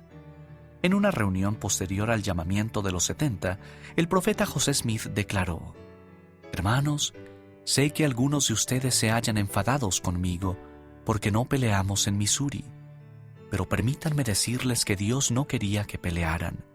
Él no podía organizar su reino con 12 hombres que abrieran las puertas del Evangelio a las naciones de la tierra y con otros 70 que estuvieran bajo la dirección de estos y siguieran sus pasos, a menos que los eligiera de un grupo de hombres que hubieran ofrecido su propia vida y hubieran hecho un sacrificio tan grande como el de Abraham. Ahora el Señor tiene sus 12 y sus 70, y se llamará a otros quórums de 70. Verdaderamente, el campo de Sion fue un fuego purificador para todos los voluntarios en general y para muchos futuros líderes de la Iglesia del Señor en particular. La experiencia que adquirieron los voluntarios del Ejército del Señor también fue una preparación para las mayores y futuras migraciones de los miembros de la Iglesia. Más de 20 de los participantes del campo de Sion llegaron a ser capitanes y tenientes en 2 grandes éxodos. El primero, tan solo 4 años después, implicó el traslado de entre 8,000 y 10,000 personas de Missouri a Illinois, y el segundo, 12 años después, fue la gran migración al oeste de aproximadamente 15,000 santos de los últimos días de Illinois al valle de Salt Lake y a otros valles de las montañas rocosas. El campo de Sion fue de inmenso valor para los miembros como capacitación preparatoria. El año 1834 fue el momento de tomar la decisión, así como de prepararse para 1838 y 1846. Como personas y familias, a nosotros también se nos probará, se nos pasará por la criba y se nos preparará, como sucedió con los miembros del campo de Sion. Las escrituras y las enseñanzas de las autoridades generales están repletas de promesas de que la fe en el Señor Jesucristo, el hacer, honrar y recordar convenios sagrados y la obediencia a los mandamientos de Dios nos fortalecerá a fin de que nos preparemos para las pruebas de la vida terrenal y para que las afrontemos, las superemos y aprendamos de ellas. Los líderes de la Iglesia del Señor han indicado claramente algunas de las pruebas colectivas o generacionales que podemos esperar afrontar en nuestra época y generación. En 1977, como presidente del Quórum de los 12 Apóstoles, el presidente Ezra Taft Benson hizo oír su voz profética de amonestación en una reunión de representantes regionales. Cito ahora en gran medida el mensaje del presidente Benson y los invito a centrar su atención en este oportuno consejo. Cada generación tiene sus pruebas y su oportunidad de resistir y probarse a sí misma. ¿Les gustaría conocer una de nuestras pruebas más difíciles? Escuchen las palabras de exhortación de Brigham Young. Lo que más temo en cuanto a este pueblo es que se harán ricos en esta tierra, olvidarán a Dios y a su pueblo, se volverán opulentos, se harán echar de la iglesia e irán a parar al infierno. Este pueblo resistirá los ataques de populachos, el robo, la pobreza y todo género de persecución y permanecerá fiel. Pero mi temor más grande es que no podrá resistir las riquezas. El presidente Benson continúa diciendo: por tanto, al parecer tenemos la prueba más difícil de todas, porque sus males son más sutiles, más astutos. Todo se presenta como si fuera menos amenazante y es más difícil de detectar. Si bien toda prueba a la rectitud supone una lucha, esa prueba en particular no parece ser una prueba en absoluto, ni una lucha, y es así que podría ser la más engañosa de todas. ¿Saben lo que la paz y la prosperidad pueden hacerle a un pueblo? Pueden hacerlo adormecer. El libro de Mormón nos advirtió sobre cómo Satanás en los últimos días nos conduciría astutamente al infierno. El Señor tiene en la tierra algunos gigantes espirituales en potencia que ha reservado durante 6,000 años para que ayuden a conducir el reino triunfalmente, y el diablo trata de adormecerlos. El adversario sabe que probablemente no tendrá gran éxito en hacerlos cometer muchos pecados de comisión graves y muy malos, de modo que les induce un sueño profundo como Gulliver, mientras los descarría mediante pequeños pecados de omisión. ¿Y de qué sirve como líder un gigante adormecido, neutralizado y tibio? Tenemos muchos gigantes espirituales en potencia que deberían elevar de forma más vigorosa su hogar, el reino y el país. Tenemos muchas personas que piensan que son buenos hombres y mujeres, pero tienen que ser buenos para algo. Patriarcas firmes, misioneros valientes, obreros del templo y de historia familiar valientes, patriotas dedicados y miembros de quórum devotos. En resumen, se nos ha de sacudir y despertar de un adormecimiento espiritual.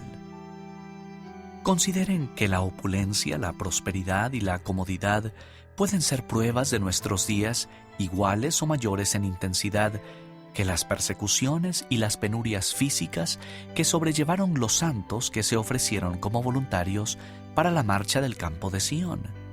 tal como el profeta Mormón describió en su magnífico resumen del ciclo del orgullo que se encuentra en el Amán 12. Y así podemos ver cuán falso e inconstante es el corazón de los hijos de los hombres. Sí, podemos ver que el Señor en su grande e infinita bondad bendice y hace prosperar a aquellos que en Él ponen su confianza.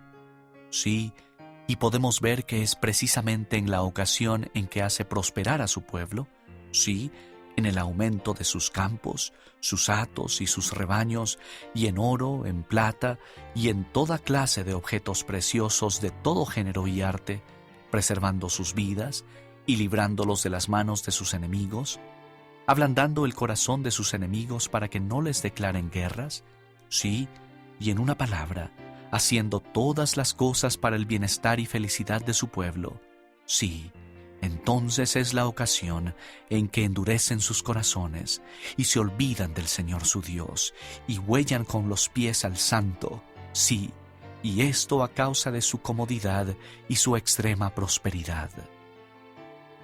Los invito a notar específicamente la frase final del último versículo. Y esto a causa de su comodidad y su extrema prosperidad. El presidente Harold B. Lee también enseñó sobre la prueba colectiva de la comodidad que afrontamos en nuestros días. Se nos prueba, se nos acrisola, atravesamos algunas de las pruebas más rigurosas hoy en día y tal vez no nos damos cuenta de la intensidad de las pruebas que atravesamos. En aquellos días hubo asesinatos, ataques de populachos y destierros. Fueron expulsados al desierto, estaban hambrientos y desnudos y tenían frío. Vinieron aquí a esta tierra favorecida. Somos herederos de aquello que nos dieron. Pero, ¿qué hacemos con ello? Hoy en día disfrutamos de nadar en una abundancia de un género tal que jamás hemos visto en la historia del mundo. Parecería que esta fuera probablemente la prueba más rigurosa de todas las pruebas que hayamos tenido en la historia de esta iglesia. Esas enseñanzas de los profetas modernos y antiguos acerca de las pruebas y dificultades de los últimos días son aleccionadoras y solemnes. Sin embargo, no deben ser desalentadoras ni debemos temer. En el caso de quienes tienen ojos para ver y oídos para oír, las advertencias espirituales conducen a velar de un modo cada vez más alerta. Ustedes y yo vivimos en un día de amonestación, y puesto que se nos ha amonestado y se nos amonestará, debemos estar, como aconsejó el apóstol Pablo, velando con toda perseverancia. Conforme velemos y nos preparemos, ciertamente no tenemos necesidad de temer. ¿Quién sigue al Señor? Tomen ahora su decisión de demostrar que tenemos una mente y un corazón que aceptan y que serán receptivos a dichas advertencias inspiradas. Tomen ahora su decisión de demostrar que velamos y nos preparamos para resistir las pruebas de los últimos días de la prosperidad y el orgullo, de la opulencia y la comodidad, y de un corazón endurecido, y de olvidar al Señor nuestro Dios. Tomen ahora su decisión de demostrar que seremos fieles en todo momento, en cualesquiera cosas que nuestro Padre Celestial y su amado Hijo nos confíen, y que guardaremos los mandamientos de Dios y andaremos rectamente ante Él. La lección de observar a las autoridades generales, aprender de ellas y seguirlas. Los resueltos santos del ejército del Señor tuvieron la bendición de observar a las autoridades generales, de aprender de ellas y de obedecerlas. Y nosotros, hoy en día, podemos beneficiarnos en gran medida del ejemplo y la fidelidad de los dedicados miembros del campo de Sion. Como respuesta al consejo de Parley P. Pratt, Wilford Woodruff viajó a Kirtland, Ohio, en abril de 1834, para unirse al campo de Sion. El relato del hermano Woodruff de su primer encuentro con el profeta José Smith es instructivo para todos nosotros. Aquí, por primera vez en mi vida, conocí y tuve una entrevista con nuestro amado profeta José Smith, el hombre a quien Dios había escogido para sacar a la luz sus revelaciones en estos últimos días. El primer encuentro no fue de la clase que satisfaría las ideas preconcebidas de la mente prejuiciosa en lo tocante a cómo había de ser un profeta y cómo había de verse. Podría haber consternado la fe de algunos hombres. Hallé a él y a su hermano Hiram disparando a un blanco con un par de pistolas. Cuando dejaron de disparar, me presentaron al hermano José y éste me estrechó la mano del modo más cordial. Me invitó a alojarme en su casa mientras permaneciera en Kirtland. Acepté aquella invitación con el mayor entusiasmo y fui muy edificado y bendecido durante mi estancia con él. Me parece digno de mención que el hermano Woodruff, quien vivió durante un tiempo en la casa del profeta e indudablemente tuvo la extraordinaria oportunidad de observarlo en la rutina del diario vivir, fuera bendecido con ojos para ver más allá de las ideas preconcebidas de la mente prejuiciosa en lo tocante a cómo había de ser un profeta y cómo habría de verse. Tales ideas falsas nublan la vista de muchas personas del mundo hoy en día, tanto dentro como fuera de la iglesia restaurada del Señor. Como consecuencia de mi llamamiento en el año 2004 a servir en el Quórum de los 12 Apóstoles, tengo una perspectiva definitivamente peculiar sobre lo que significa observar a las autoridades generales, aprender de ellas y seguirlas. Ahora veo a diario las personalidades individuales, las diversas preferencias y los nobles caracteres de los líderes de esta iglesia. Algunas personas encuentran las limitaciones e imperfecciones humanas de las autoridades generales inquietantes y perjudiciales para su fe. Para mí, esas debilidades edifican la fe. El modelo revelado del Señor para el gobierno de su iglesia prevé y atenúa el impacto de la flaqueza humana. Para mí, es verdaderamente milagroso ver al Señor llevar a cabo su voluntad por medio de sus siervos, a pesar de los defectos y fallas de sus líderes escogidos. Esos hombres nunca han afirmado ser perfectos ni lo son. No obstante, ciertamente son llamados de Dios. Wilford Woodruff, que era presbítero cuando caminó hasta Missouri con el ejército del Señor, declaró luego, mientras prestaba servicio como un miembro del Quórum de los 12 Apóstoles: obtuvimos una experiencia que no hubiéramos podido obtener de ninguna otra manera.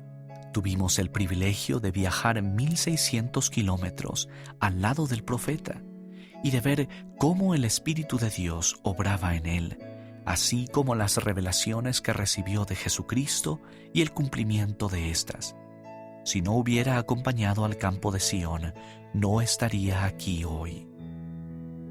El último domingo de abril de 1834, José Smith invitó a cierto número de los líderes de la iglesia a dirigir la palabra a los voluntarios del campo de Sion que estaban congregados en una escuela. Después de que los hermanos hubieron concluido sus mensajes, el profeta se levantó e indicó que la instrucción lo había edificado. Luego profetizó: quiero decirles ante el Señor que, concerniente al destino de esta iglesia y este reino, ustedes no saben más de lo que sabe un bebé en brazos de su madre. No lo comprenden. Esta noche solo ven aquí a un puñado de hombres con el sacerdocio. Pero esta iglesia se extenderá por América del Norte y del Sur, cubrirá todo el mundo. Hombres tales como Brigham Young, Heber C. Kimball, Orson Pratt y Wilford Woodruff escucharon y aprendieron mucho del profeta aquella noche, y años después ayudaron a cumplir su anuncio profético. Cuán gloriosas oportunidades tuvieron esos hombres de observar al profeta, aprender de él y seguirlo. Es importante que todos nosotros recordemos que podemos aprender tanto de las enseñanzas de las autoridades generales como de los ejemplos de sus vidas. A la luz de la majestuosa visión del futuro crecimiento de la iglesia que expresó el profeta José Smith, ahora consideren el poder de su ejemplo personal en la ejecución de labores rutinarias y triviales, pero necesarias. George A. Smith describió en su diario personal la reacción del profeta a las dificultades diarias de la marcha a Missouri. El profeta José tomó sobre sí por completo la porción que le tocó de las fatigas de toda la jornada. Además de encargarse de suministrar lo necesario y presidir al grupo, recorrió a pie casi todo el camino, con los pies llenos de ampollas, sangrando y doloridos. Pero durante todo el viaje jamás profirió murmuración ni queja alguna, mientras que la mayoría de los demás hombres iban a él para quejarse de los pies doloridos o ampollados, los largos recorridos, el escaso suministro de provisiones, la mala calidad del pan, el pan de maíz en mal estado, la mantequilla rancia, la miel con un sabor demasiado fuerte, el tocino y el queso con gusanos, etc. No podía un perro ladrar a algunos de los hombres sin que éstos se quejaran a José. Si había que acampar con agua insalubre, eso los ponía a punto de rebelarse. Aún así, formábamos el campo de Sión y muchos de nosotros no orábamos, éramos desconsiderados, descuidados, desatentos, necios o maliciosos, y no lo sabíamos. José tuvo que soportarnos y enseñarnos como a niños. José era un gran ejemplo del principio que enseñó Alma, porque el predicador no era de más estima que el oyente, ni el maestro era mejor que el discípulo, y todos trabajaban, todo hombre según su fuerza. Desde mi llamamiento como autoridad general, he tratado de observar y aprender conforme algunos de mis hermanos de las autoridades generales han afrontado los efectos de la vejez o las implacables exigencias de las limitaciones físicas y el dolor constante. Ustedes no pueden conocer ni conocerán nunca el sufrimiento privado y silencioso que algunos de esos hombres viven mientras prestan servicio públicamente con todo su corazón, alma, mente y fuerza. El servir con el presidente Gordon B. Hinckley, el presidente James E. Faust, el elder Joseph B. Wirthlin, el presidente Boyd K. Packer, el elder L. Tom Perry, el elder Richard G. Scott, y observarlos, así como a mis demás compañeros apostólicos, me faculta para declarar con claridad y autoridad que las autoridades generales con quienes sirvo son guerreros, nobles y grandes guerreros espirituales, en el sentido más veraz y admirable de la palabra. Su paciencia, persistencia y valor les permite seguir adelante con firmeza en Cristo, algo digno de emular por parte de nosotros. El presidente Lee advirtió sobre una prueba colectiva adicional que se torna cada vez más generalizada en esta generación. En la actualidad estamos pasando por otra prueba, un periodo al que podríamos definir como de sofisticación. Es una época en la que mucha gente inteligente no está dispuesta a escuchar a los humildes profetas del Señor. Esta es, en realidad, una prueba muy seria. La prueba de la sofisticación es compañera de la prueba de la prosperidad y de la comodidad. Cuán importante es que cada uno de nosotros observe a las autoridades generales, aprenda de ellas y las siga. ¿Quién sigue al Señor? Ahora es el momento de tomar la decisión de demostrarlo al escuchar y obedecer el consejo de los apóstoles y profetas vivientes llamados por Dios en estos últimos días para supervisar y dirigir su obra sobre la tierra. Ahora es el momento de tomar la decisión de demostrar que la palabra de Dios no pasará, sino que toda será cumplida, sea por su propia voz o por la voz de sus siervos, es lo mismo. Ahora es el momento de tomar la decisión y demostrarlo. El momento es ahora. Nuestro propio campo de Sión. En algún punto de nuestra vida, a cada uno de nosotros se nos invitará a marchar en nuestro propio campo de Sión. El momento de la invitación variará y los obstáculos particulares que podamos hallar en la jornada serán diferentes. Pero en definitiva, nuestra reacción continua y constante a ese llamado inevitable brindará respuesta a la pregunta: ¿quién sigue al Señor? El momento de tomar la decisión es ahora, hoy, mañana y siempre, ruego que siempre recordemos las lecciones relacionadas de las pruebas, la criba y la preparación, y las de observar a las autoridades generales, aprender de ellas y seguirlas. También se recomienda estudiar el artículo Perseverar hasta el fin, uno de los temas del Evangelio, disponible en la Biblioteca del Evangelio, el cual estudiaremos a continuación. Perseverar hasta el fin. Mantenernos fieles a nuestros compromisos con Dios, pase lo que pase. Imagine que está a punto de correr una gran carrera. Al comenzar, está lleno de energía y listo para hacer frente a la tarea que tiene por delante. Pero la carrera es larga y dura, y llega la fatiga, incluso el agotamiento. Sin embargo, sigue adelante con la competencia, poniendo un pie delante del otro hasta que finalmente cruza la línea de meta, orgulloso de haber perseverado bien hasta el fin. Cuando recibimos el Evangelio de Jesucristo, comenzamos un recorrido para toda la vida. Puede que algunos días nos sintamos llenos de esperanza y determinación. Otros días el camino puede parecer largo y difícil, pero no nos damos por vencidos. Al contrario, confiamos en la promesa del Señor de que nunca nos desamparará ni nos dejará, y escogemos cada día seguir adelante con firmeza en Cristo. ¿Qué es perseverar hasta el fin? Perseverar hasta el fin significa permanecer fieles a nuestro compromiso con Dios y sus mandamientos a lo largo de nuestra vida. Incluye hacer convenios con Él, arrepentirnos cada día y confiar en el poder de Jesucristo para ayudarnos a superar las pruebas, las tentaciones y la oposición. Todos los que perseveren hasta el fin recibirán el don de la vida eterna y regresarán a vivir con Dios. Sección 1. Dios promete que recibiremos la vida eterna si perseveramos hasta el fin. La vida eterna es el mayor de todos los dones que Dios nos ha dado.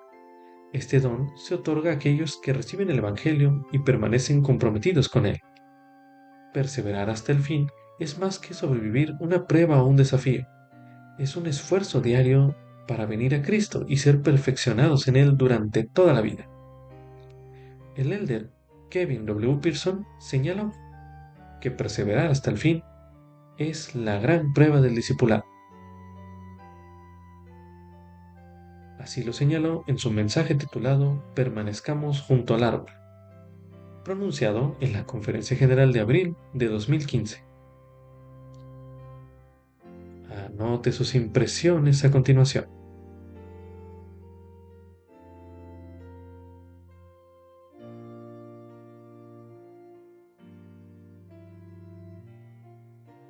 También se recomienda escuchar el himno Qué firmes cimientos. El himno número 40 de los himnos de la Iglesia de Jesucristo de los Santos de los Últimos Días, disponible en la Biblioteca del Evangelio. También se recomienda estudiar el mensaje Bendiciones compensatorias por el obispo Gerald Cusé, del Obispado Presidente. Mensaje pronunciado en la Conferencia General de abril de 2025, el cual estudiaremos a continuación. Servir en el Obispado Presidente, he tenido el privilegio de conocer a santos de los últimos días de todo el mundo, en una variedad de lugares y culturas. Su fe duradera y su devoción al Señor Jesucristo me han inspirado continuamente. Sin embargo, también me han conmovido las diversas y a menudo difíciles circunstancias que muchos de ustedes enfrentan. Desafíos tales como enfermedades, discapacidades, recursos limitados, menos oportunidades para casarse o estudiar, abuso por parte de otras personas y otras limitaciones o restricciones. A veces podría parecer que esas pruebas obstaculizan su progreso y ponen a prueba sus esfuerzos genuinos por vivir el Evangelio plenamente, lo que hace que sea más difícil servir, adorar y cumplir con los deberes sagrados. Mis queridos amigos, si alguna vez se sienten limitados o desfavorecidos por las circunstancias de su vida, quiero que sepan esto. El Señor los ama de forma individual. Él conoce sus circunstancias y la puerta a sus bendiciones permanece abierta de par en par para ustedes, sin importar los desafíos que afronten. He aprendido esta verdad por medio de una experiencia personal que, aunque aparentemente insignificante, dejó una impresión duradera en mí. Cuando tenía 22 años, mientras prestaba servicio en la Fuerza Aérea Francesa en París, me emocioné al enterarme de que el elder Neil A. Maxwell, un apóstol del Señor, hablaría en una conferencia en los Campos Elíseos. Sin embargo, justo antes del evento, recibí órdenes de llevar a un oficial superior al aeropuerto a la hora exacta en que se iba a llevar a cabo la conferencia. Decidido a asistir, dejé al oficial y corrí a la conferencia. Después de encontrar un lugar para estacionar, corrí por los Campos Elíseos hasta el lugar de la reunión y llegué sin aliento, cuando solo quedaban 5 minutos para que terminara la reunión. Justo cuando entré, escuché al elder Maxwell decir: «Ahora les daré una bendición apostólica». En ese instante, tuve una hermosa e inolvidable experiencia espiritual. El Espíritu me dominó y las palabras de la bendición parecieron penetrar cada fibra de mi alma, como si fueran solo para mí. Lo que experimenté ese día fue una pequeña pero poderosa manifestación de un aspecto consolador del plan de Dios para sus hijos. Cuando circunstancias más allá de nuestro control nos impidan cumplir los deseos justos de nuestro corazón, el Señor nos compensará de formas que nos permitan recibir sus bendiciones prometidas. Esta reconfortante verdad se basa en 3 principios clave que se encuentran en el Evangelio restaurado de Jesucristo. Primero, Dios ama a cada uno de nosotros de una manera perfecta. Él nos invita a todos a que vengamos a Él y participemos de su bondad. Su plan de redención garantiza que a todos, sin excepción, se le concederá una oportunidad justa de recibir un día las bendiciones de la salvación y la exaltación. 2. Debido a que Dios es justo y misericordioso a la vez, su plan es perfecto. Él no nos hará responsables de cosas que están más allá de nuestro control. El elder Neil A. Maxwell explicó que Dios, en su misericordia, no solamente considera nuestros deseos y nuestras acciones, sino también el grado de las dificultades que las circunstancias nos imponen. 3. Por medio de Jesucristo y su expiación, podemos hallar la fortaleza para perseverar y en última instancia superar todos los desafíos de la vida. Como Alma enseñó, el Salvador tomó sobre sí no solo los pecados de los arrepentidos, sino también los dolores y las enfermedades de su pueblo y las debilidades de ellos. Así, más allá de redimirnos de nuestros errores, la misericordia y la gracia del Señor nos sostienen a través de las injusticias, deficiencias y limitaciones impuestas por nuestra experiencia terrenal. El recibir esas bendiciones compensatorias conlleva ciertas condiciones. El Señor nos pide que hagamos cuanto podamos y que le ofrezcamos nuestras almas enteras como ofrenda. Eso requiere un deseo profundo, un corazón sincero y fiel, y nuestra máxima diligencia para guardar sus mandamientos y alinear nuestra voluntad con la de Él. Cuando nuestros esfuerzos más sinceros no alcanzan para satisfacer nuestras aspiraciones debido a circunstancias que están más allá de nuestro control, el Señor puede aceptar los deseos de nuestro corazón como una ofrenda digna. El presidente Dallin H. Oaks enseñó: seremos bendecidos por los deseos justos de nuestro corazón, aunque alguna circunstancia externa nos haya imposibilitado llevar esos deseos a la acción. Mientras el profeta José Smith se preocupaba por su hermano Alvin, que había muerto sin recibir las ordenanzas esenciales del Evangelio, recibió esta revelación consoladora: todos los que de aquí en adelante mueran sin el conocimiento del Evangelio quienes lo habrían recibido de todo corazón serán herederos en el reino celestial de Dios. Entonces el Señor añadió: pues yo, el Señor, juzgaré a todos los hombres según sus obras, según el deseo de sus corazones. Lo que le importa al Señor no es simplemente si somos capaces. A Él le importa que estemos dispuestos a hacer todo lo que podamos para seguirlo como nuestro Salvador. En una ocasión, un amigo consoló a un joven misionero que estaba afligido por su relevo anticipado debido a razones de salud. A pesar de sus oraciones sinceras y su ferviente deseo de servir, compartió un pasaje de las Escrituras en el que el Señor declara que cuando sus hijos van con todas sus fuerzas y sin que cese su diligencia en cumplir sus mandamientos, y sus enemigos, que pueden incluir circunstancias adversas en nuestra vida, les impiden la ejecución de ella, he aquí, me conviene no exigirla más a esos hijos de los hombres, sino aceptar sus ofrendas. Mi amigo le testificó al joven que Dios sabía que él había dado todo lo mejor de sí mismo al responder el llamado a servir. Le aseguró que el Señor había aceptado su ofrenda y que las bendiciones prometidas a todos los misioneros no serían retenidas. Las bendiciones compensatorias del Señor a menudo llegan por medio de la bondad y el servicio de otras personas que nos ayudan a lograr lo que no podemos hacer por nosotros mismos. Recuerdo una ocasión en la que, viviendo lejos de una de nuestras hijas en Francia, nos sentimos impotentes por no poder ayudarla después de un parto difícil. Esa misma semana, nuestro barrio en Utah buscó ayuda para una madre que acababa de dar a luz a mellizos. Mi esposa, Valerie, se ofreció a llevarle una comida, con una oración en el corazón tanto por esta nueva madre como por nuestra hija necesitada. Poco después nos enteramos de que las hermanas del barrio de nuestra hija en Francia se habían organizado para proporcionar comidas para su familia. Para nosotros, Dios había contestado nuestras oraciones, enviando a sus ángeles para dar consuelo cuando nosotros no pudimos hacerlo.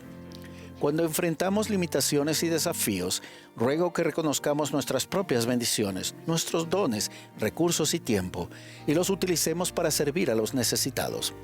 Al hacerlo, no solo bendeciremos a los demás, sino que invitaremos a la sanación y a la compensación en nuestra propia vida. Una de las maneras más poderosas en que podemos contribuir a las bendiciones compensatorias de Dios es mediante la obra vicaria que hacemos por nuestros antepasados en la casa del Señor. Al efectuar ordenanzas a favor de ellos, participamos activamente en la gran obra de salvación del Señor, utilizando nuestros dones y habilidades para proporcionar bendiciones a quienes no tuvieron la oportunidad de recibirlas durante su vida terrenal. El servicio amoroso que ofrecemos en los santos templos nos recuerda que la gracia del Salvador se extiende más allá de esta vida. En la vida venidera tal vez se nos den nuevas oportunidades de lograr lo que no podríamos hacer en esta vida terrenal. Dirigiéndose a las hermanas que aún no habían encontrado un compañero eterno, el presidente Snow dijo con amor: ningún santo de los últimos días que muera, después de haber llevado una vida fiel, perderá bendición alguna por no haber hecho ciertas cosas que, si no se le presentaron las oportunidades de hacerlas, tendrán todas las bendiciones, la exaltación y la gloria que tendrá cualquier hombre o mujer que tenga esa oportunidad y la aproveche. Este mensaje de esperanza y consuelo es para todos nosotros, los hijos de Dios. Ninguno de nosotros puede escapar de los desafíos y las limitaciones de la vida terrenal. Después de todo, todos nacemos con una incapacidad inherente para salvarnos a nosotros mismos. Sin embargo, tenemos un Salvador amoroso y sabemos que es por su gracia por la que nos salvamos después de hacer cuanto podamos. Testifico que, aunque muchas circunstancias de la vida estén más allá de nuestro control, ninguno de nosotros está más allá del alcance de las infinitas bendiciones del Señor. Mediante su sacrificio expiatorio, el Salvador compensará toda incapacidad e injusticia si le ofrecemos toda nuestra alma. En el nombre de Jesucristo. Amén. Como subtítulo: ¿cuál es el propósito de las pruebas? Considere el siguiente consejo que el elder Orson F. Whitney dijo sobre el propósito de las pruebas. Él dijo lo siguiente: ningún dolor que suframos, ni ninguna prueba que experimentemos es en vano, sino más bien contribuyen a nuestra educación, al desarrollo de virtudes como la paciencia, la fe, el valor y la humildad. Todo lo que sufrimos y todo lo que soportamos, especialmente cuando lo hacemos con paciencia, edifica nuestro carácter, purifica nuestro corazón, ensancha nuestra alma y nos hace más tiernos y caritativos, más dignos de ser llamados hijos de Dios. Y es a través del dolor y el sufrimiento, del afán y las tribulaciones, que adquirimos la educación que venimos a adquirir aquí, y que nos hará más semejantes a nuestro Padre y a nuestra Madre que están en los cielos. Esto es un fragmento del libro La fe precede al milagro, por Spencer W. Kimball. Como subtítulo: el Señor me ha hecho mayordomo de las bendiciones terrenales. Esto es correspondiente a Doctrina y Convenios, en la sección 104, los versículos del 11 al 18, así como también los versículos del 78 al 83.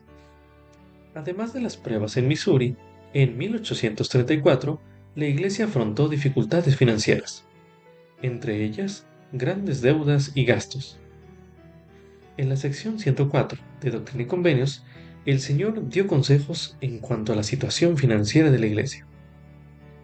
Esto los veremos en los versículos que se leerán en este bloque de lectura. A continuación se leerá en Doctrina y Convenios, en la sección 104, los versículos del 11 al 18, así como también del 78 al 83, los cuales dicen lo siguiente: Me es prudente, por tanto os mando que os organicéis y le señaléis a cada cual su mayordomía, para que todo hombre me rinda cuentas de la mayordomía que le sea designada, porque conviene que yo, el Señor, haga a todo hombre responsable como mayordomo de las bendiciones terrenales que he dispuesto y preparado para mis criaturas.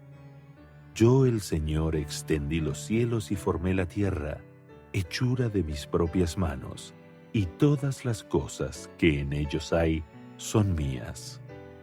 Y es mi propósito abastecer a mis santos, porque todas las cosas son mías. Pero es preciso que se haga a mi propia manera. Y he aquí, esta es la forma en que yo, el Señor, he decretado abastecer a mis santos, para que los pobres sean exaltados, de modo que los ricos sean humildes. Porque la tierra está llena, y hay suficiente y de sobra. Sí, yo preparé todas las cosas, y he concedido a los hijos de los hombres que sean sus propios agentes. De manera que, si alguno toma de la abundancia que he creado y no reparte su porción a los pobres y a los necesitados, conforme a la ley de mi evangelio, en el infierno alzará los ojos con los malvados, estando en tormento. Además, de cierto os digo en cuanto a vuestras deudas, he aquí es mi voluntad que las paguéis todas. Y es mi voluntad que os humilléis delante de mí y obtengáis esta bendición por vuestra diligencia, humildad y la oración de fe. Y si sois diligentes y humildes y ejercitáis la oración de fe, he aquí, ablandaré el corazón de vuestros acreedores hasta que os envíe los medios para libraros. Por tanto, escribid luego a Nueva York. Escribid conforme a lo que dictare mi espíritu, y ablandaré el corazón de vuestros acreedores para que sea quitado de sus mentes el deseo de afligiros. Y si vosotros sois humildes y fieles, e invocáis mi nombre, he aquí os daré la victoria. Os hago la promesa de que por esta vez seréis librados de vuestra servidumbre. Ahora medite a continuación. ¿De qué manera usted puede aplicar los principios contenidos en los versículos que se leyeron en este bloque de lectura a sus propias decisiones financieras? Medite una última vez en este bloque de lectura.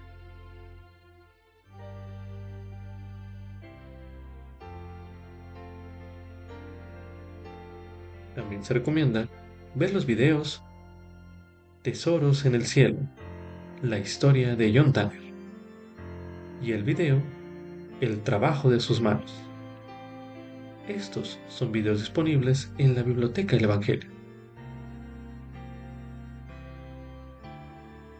Con esto concluye Ven Sígueme 2025 para el hogar y la iglesia. Capítulo 38. Doctrina y Convenios, secciones 102 al 105. Lección asignada del 15 al 21 de septiembre de 2025, titulado Tras mucha tribulación viene la bendición.